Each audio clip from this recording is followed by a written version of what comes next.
I never expected the most painful part of burying my mother would come after the casket was lowered, after the prayers had faded, after the last bouquet had wilted beneath the spring sun.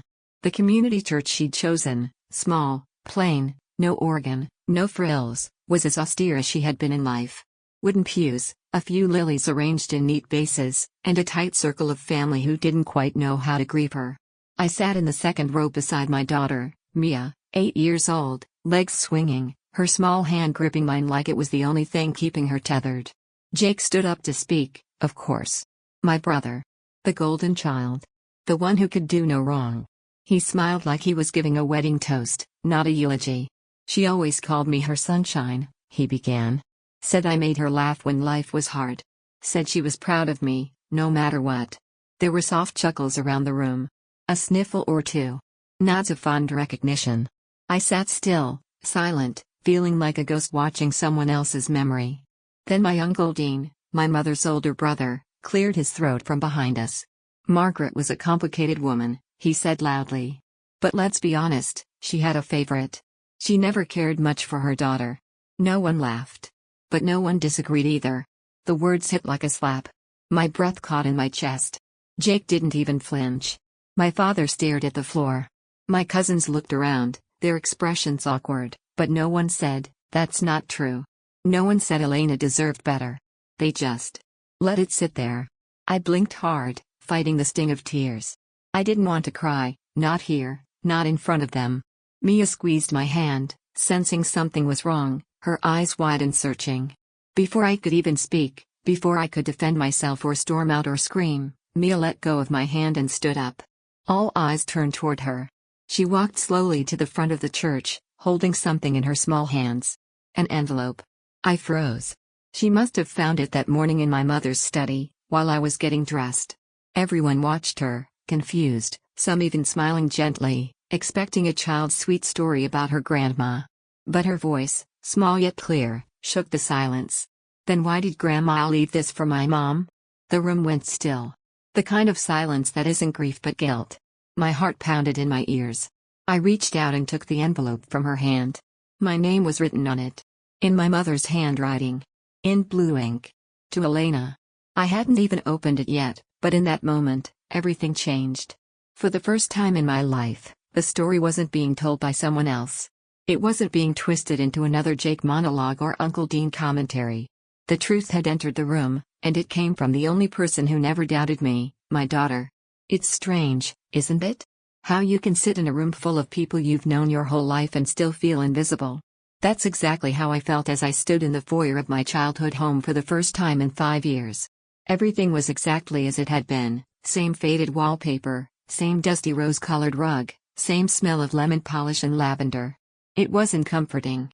It was suffocating. Mia tugged gently at my coat. "Is this where you grew up, Mommy?" she whispered.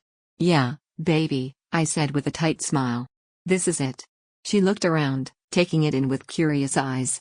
She was trying to piece together who her grandmother had been. Why this place felt so stiff, so cold. I didn't know what to tell her. I wasn't even sure what I felt. The truth is, I didn't cry when I got the call that Mom had passed. I didn't scream or collapse or gasp into the phone. I just sat there, on the couch, phone in one hand, lukewarm tea in the other, feeling nothing. Just a dull ache. Like I had lost something I was never really given in the first place. My mother, Margaret Hayes, was what people called complicated. But complicated was just a polite way of saying cold. Not cruel. Not abusive. But cold in that quiet, pointed way. The kind that made you feel like love was something you had to earn. Jake earned it with ease. Or maybe she just decided he deserved it. He was charming, athletic, loud in a way that earned applause. When he made mistakes, it was boys will be boys. When I messed up, it was a character flaw.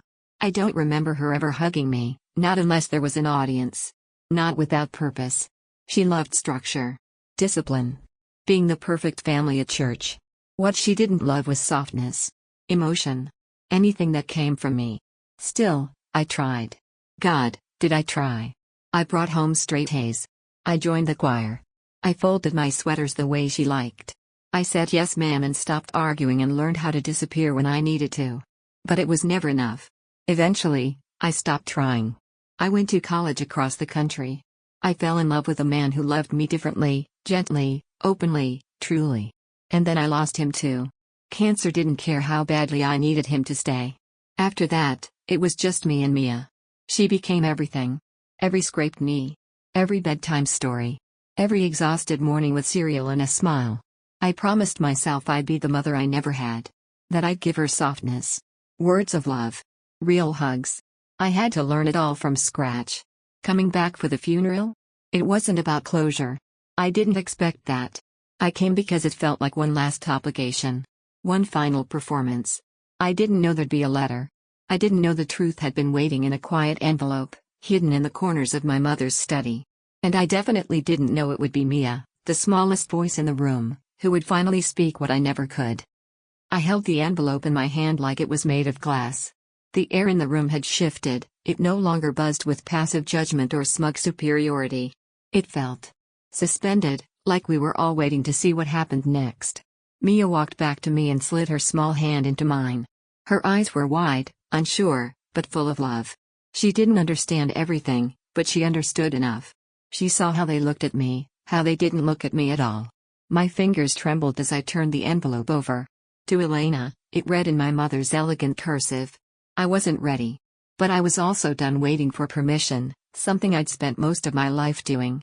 I slipped my finger under the flap and opened it. Inside were two things, a single folded letter and a small silver key, taped carefully to the bottom corner. I unfolded the letter, bracing myself for another layer of pain. But what I read wasn't what I expected. Elena, if you're reading this, it means I'm gone. And it means I waited far too long to say the things I should have said while I was still here. I paused. The room was completely silent, no one shifted, no one interrupted. For the first time in years, they were listening to me. Or at least to her words addressed to me. I didn't know how to be a mother to you. That's not an excuse, just a truth. You were everything I wasn't, soft, emotional, thoughtful. I saw those things as weakness because I had to bury mine to survive. But I was wrong. My throat tightened. My fingers clutched the paper harder. I've watched you from a distance all these years. I've seen the way Mia looks at you, with trust, with love. You gave her what I couldn't give you. And I am proud of you for that. The words blurred through my tears. I hadn't cried in front of my family in over a decade. I wasn't even sure I could. But now, with my mother gone, I couldn't stop. There's a journal in my bedroom closet. A blue velvet box. The key is for that. Everything I was too afraid to say is written inside. I hope it finds you in time. Mom. I stared at the letter. I could barely feel my legs beneath me. Around the room, no one moved. Uncle Dean shifted uncomfortably in his seat. Jake stared at the floor now, his expression unreadable. My father blinked slowly, as if trying to comprehend what he'd just heard. I folded the letter slowly and held up the small silver key taped to the corner. No one said a word. I turned toward the hallway. Mia followed behind me silently as I walked down the familiar corridor. The carpet still had that slight give beneath it, the same creak in the floorboard just before the master bedroom door. The bedroom looked almost exactly as I remembered, floral comforter, stiff pillows, rosewater scent clinging to every fiber. Like it had been preserved in time. I opened the closet. There, high on the shelf, sat the box. Blue velvet. Dusty. Heavy with the weight of years. I pulled it down, sat on the edge of the bed, and fit the tiny key into the lock. It clicked. Inside was a thick, leather-bound journal. A deep brown color with golden corners. Bookmarks peeked from several places, like veins running through memory. Pages worn at the edges, some curling, some flat. I opened to the first page. March 12, 1993, Elena's first choir solo. I froze. I remembered that day. I was 9. I had worn a hand-me-down blue dress that was too big, and my voice cracked on the high note. I thought she hadn't noticed. I thought she didn't care. But the words on the page said otherwise. She looked so scared before she went up there. I almost told her she didn't have to sing. But she did. Her voice was shaky, but beautiful. I didn't say anything afterward. I don't know why. She looked at me, waiting. I just said, "Good job." It wasn't enough. But it was all I could say without crying. I sat there, stunned. I had buried that moment. Dismissed it. Convinced myself it meant nothing to her. But here it was. Written. Remembered. I flipped through more pages, and each one peeled back layers I never knew existed. Jake got detention. He shrugged it off, but Elena worried like it was her fault. Elena made dinner tonight. Pasta and overcooked garlic bread. It was awful. But she tried. I don't know how to talk to her. She cries so easily. I wish I could hold her without feeling like I'm going to break. Each entry bled truth. Margaret Hayes hadn't known how to mother me. But she had watched. She had remembered. She had seen me. For so long I had felt invisible in this house. Like wallpaper no one bothers to change. But now, holding this journal, I knew I had never been invisible. I had been unread. I returned downstairs, journal in hand, my face blotchy from tears.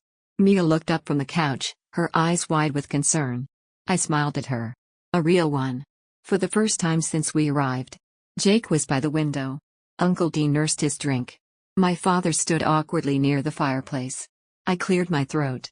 I used to think my mother didn't love me, I said quietly. All heads turned toward me. But I was wrong. I opened the journal, turned to the page from my choir solo, and read the first few lines aloud. When I looked up, something had changed. Jake's smug smile was gone. Uncle Dean's eyes darted away. My father blinked, slowly, his jaw tight. No one interrupted me now. I closed the journal gently and looked at Mia. She didn't say a word, but she didn't have to.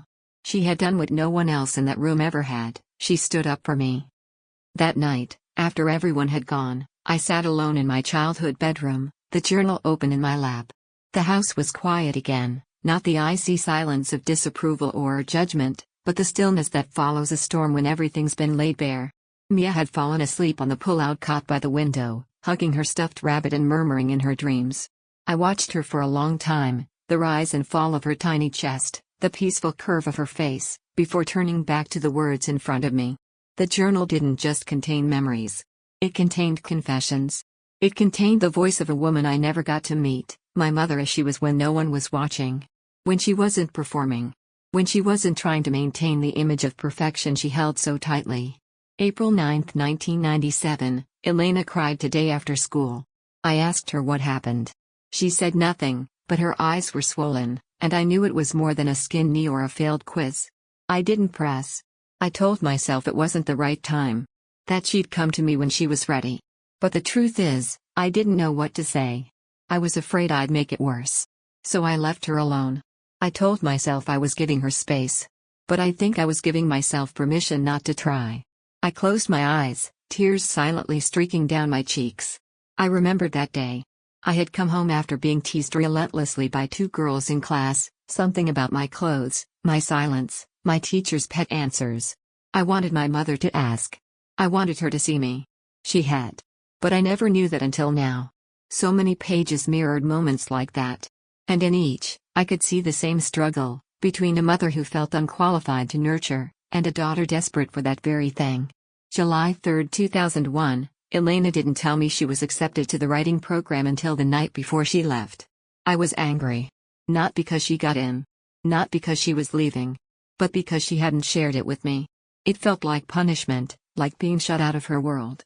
But now, days later, I wonder, had I ever made her world feel safe enough to include me? Every sentence seemed to undo years of pain. Not erase them, but explain them. I stayed up reading until the sun began to creep across the sky, casting pale golden light through the dusty curtains. By then, I had filled an entire notebook of my own, responses, reflections, questions I would never get to ask. But for the first time in my life, I didn't feel empty. I felt connected. Not just to the version of Margaret Hayes I had known, the rigid, cold woman in pearls and press suits, but to the woman she had buried beneath all that armor. The one who had loved me, but never knew how to show it. The following day, I took Mia for a walk around the neighborhood, our old neighborhood. The streets hadn't changed much. The same cracked sidewalks, the same overgrown hedges around the Johnsons' house, the same faded playground at the end of the block. Mia held my hand and asked, "Did you play here, too?" I smiled. Sometimes. Mostly by myself. She nodded, absorbing the answer with the strange maturity only children seem capable of. Was Grandma always sad? That question landed with more weight than she realized. She had a hard time being happy, I said carefully. But I think she wanted to be. Do you think she loved you? Mia asked. I paused. Yes, I said slowly. But not in a way I understood back then. Mia squeezed my hand. I think she left the letter because she wanted to say sorry. Me too, baby. We sat on the swing set for a while. I watched Mia pump her legs, her hair flying behind her as she gained height. There was something healing in that moment, in watching her move freely in the place where I had once felt so trapped. Later, I found myself back in the kitchen of the house, journal resting beside my teacup, flipping through pages again. There was one more entry I hadn't noticed before. It was written in different ink, fainter than the rest. October 18, 2021, I don't know how much time I have left. My memory slips sometimes. My hands tremble more often than not. I've left a letter for Elena. I don't know if she'll come. But if she does, I want her to know I see her. I have always seen her. I placed my hand on the page. The ink had bled slightly, like her hands had trembled while she wrote it. That image broke something inside me. My mother, once so controlled, so deliberate, had written this with fragility. With urgency. With hope. The day before we were set to fly home, Jake stopped by. He didn't knock. He never did. He walked in like he still owned the place, button-down shirt, sunglasses perched on his head, holding a coffee he didn't bother offering to anyone else. You staying long? He asked casually. Leaving tomorrow, I replied. He nodded, then leaned against the counter, eyeing the journal still open beside me. I read some of it, he said. I didn't answer. He shifted his weight. You think it changes anything? I looked up. Don't you? Jake exhaled sharply through his nose. I don't know. Mom. Wasn't easy. But I always thought she loved you. She just didn't show it well. She showed it to you just fine, I said. He winced. I didn't ask for that. I didn't say you did. We stood in silence for a long moment. I think she was afraid of how much she loved you, Jake said, softer this time. Maybe she didn't know what to do with it. I stared at him. I had spent so long resenting Jake for what he had, a mother's warmth, her laughter, her approval. But now I wondered if he had been just as confused by it all. Maybe we had both been kids trying to figure out where we stood with a woman who barely understood herself. You should read more of it, I said quietly. It might surprise you. He nodded. Maybe I will. And then, as he turned to leave, he paused and said, Mia's a good kid. I smiled. She's the best part of me. I think Mom would have agreed with that. It wasn't quite an apology. But it was something. That night, I packed the journal carefully in my carry-on. I placed it beside Mia's stuffed rabbit, like it belonged next to the things she loved most. A soft legacy resting beside a softer future. As Mia slept on the plane home, her head on my shoulder, I took out my own notebook and began to write her a letter. Just a few lines. Mia. You remind me every day why softness is a strength. Why speaking up, even when it's hard, is love in action. I hope one day, when you're older, you'll know how much you gave me. How you healed something in me I didn't know could be healed. I love you. Always. Mom.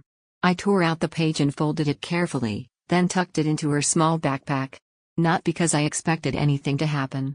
Not because I was afraid I'd run out of time. But because I didn't want her wondering.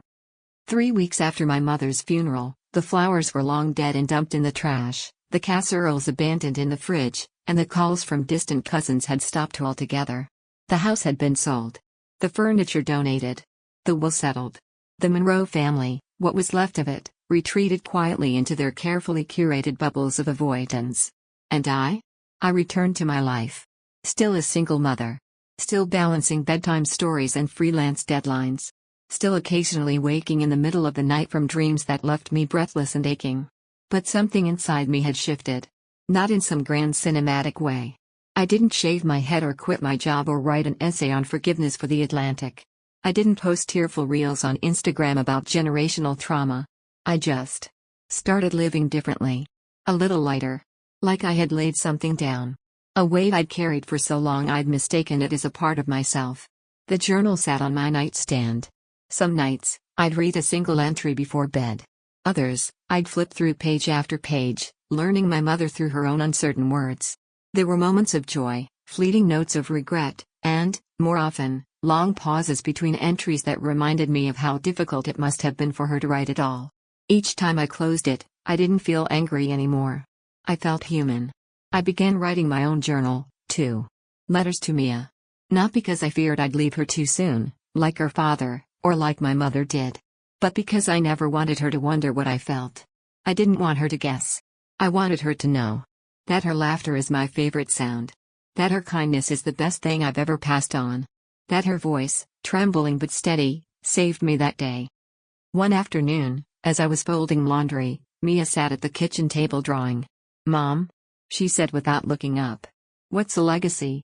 I paused, a pair of socks still in my hands. "Where did you hear that word?" "In school," she said. "We're talking about family trees and what people leave behind." I sat down beside her. "Well," I said slowly, "a legacy is something people remember you for. It can be something you did, something you believed, something you passed on to someone else." She thought about that. "Like money?" "Sometimes," I said with a laugh. "But not always. Sometimes, it's a story. Or a lesson. Or love." She looked at her drawing, a picture of the two of us holding hands under a tree. She'd drawn herself smiling, me kneeling beside her with a notebook in hand. "I want my legacy to be love," she said. I swallowed the lump in my throat. "You're already doing that." A week later, a package arrived. No return address. Inside was a manila envelope filled with photographs. Old ones. Some black and white. Some faded with time. All of them unfamiliar. Tucked between two of the photos was a note in my mother's handwriting. "I wanted you to have these. Not because they'll change anything. But because they're a part of where we came from. And maybe knowing that will help you decide where you want to go." I spread the photos across the table. There she was, my mother, as a child, smiling, barefoot, standing in a field with a woman I had never seen. There were others, her high school graduation, a dance, a picture of her holding a newborn I knew had to be Jake. And then, one photo that stopped me cold. It was me. Maybe 4 years old. I was in her arms, looking up at her. And she, Margaret Hayes, the woman I thought never looked at me with warmth, was smiling. Not a forced church smile. A real one. I stared at the image for a long time. Proof, as undeniable as ink on paper, that once, even for just a heartbeat, we had loved each other out loud. Spring arrived slowly that year.